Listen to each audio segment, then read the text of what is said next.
identified. Senator Hughes. Thank you, Madam Deputy President. Well, it's like Groundhog Day, time and again.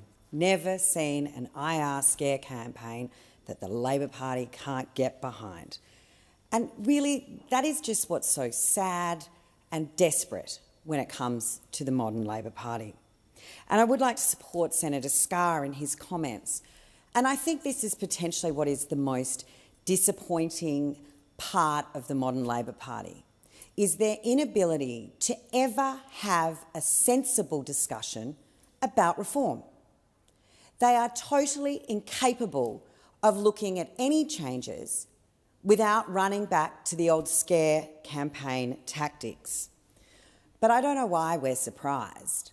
I mean, when we look at those opposite and those in the other place, I mean, at times you'd start to wonder and question whether or not it's la-la land that they live in when it comes to running a business, employing staff. I mean, we know that's not part of their preselection criteria. Having ever run a business, having ever employed people, having ever faced the burdens of red tape, looking at, the challenges about being every part of a business from payroll to marketing to HR. We know that those opposite and those that sit on the opposition benches in the other place have little to no understanding of the challenges of small business. And that is completely obvious when you look at the way that they've politicised and tried to respond to the current COVID pandemic and the efforts the Morrison government has made in securing small businesses' future, in ensuring that those small businesses are able to survive and rebuild on the other side of this pandemic.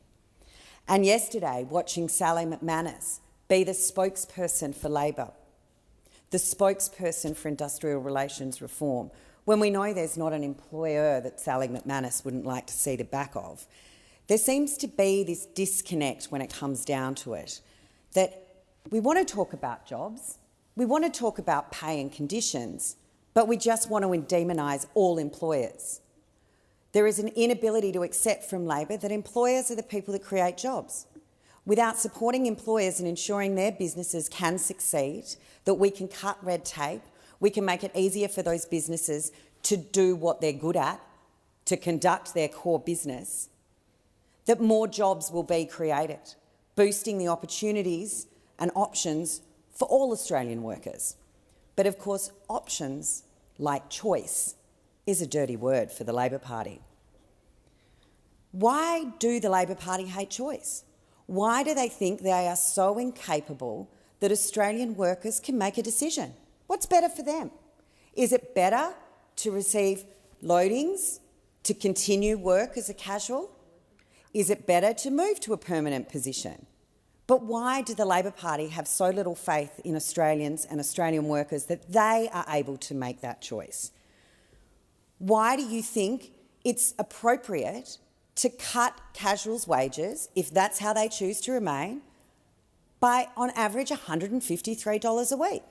I am looking forward to Mr Albanese, the opposition leader, coming out and explaining to workers, whilst removing their choice, he determines they should take, on average, a $153 pay cut. So we know that this will be about choice. This will be an option for workers. And we know that this flies in the face of the groupthink ideology so embraced by Labor, that unions know best, do as we tell you. I mean, when you look at the behaviour of some of the union bosses, we do know it's do as I say, not as I do. We know best for you. Big Brother will look after you, don't you worry about that. Don't challenge your little head with any of those independent thoughts. But again, we can't see a Labor Party here that's actually looking for workers, because we know what this is about. It's only about one job in this country, and it's a job that's looking very shaky at the moment. And this is all about the job of opposition leader Anthony Albanese. And so that's perhaps why now, after the industrial relations spokesperson for Labor, Tony Burke, came out declaring that all Australians in insecure work should be able to take all their leave entitlements with them at a cost to business of up to $20 billion a year.